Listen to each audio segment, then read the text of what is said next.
ये सर्वे सिर्फ 15 दिन का था। जिन नौजवानों को इस काम पे लगाया गया था, वो नौजवान 15 दिनों तक घूम घूम करके पार्कों का सारा मंजर वो कैमरे में रिकॉर्ड कर रहे थे।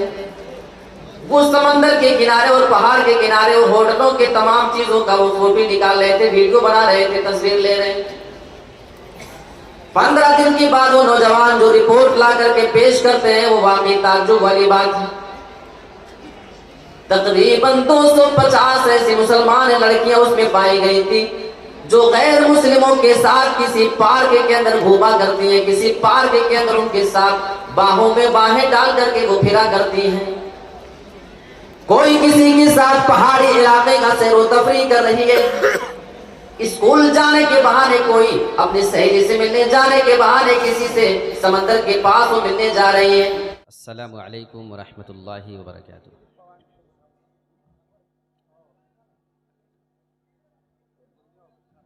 इन्नल हम्दलिल्लाहि नहमदुहु व नस्तईनुहु व नस्तगफिरुह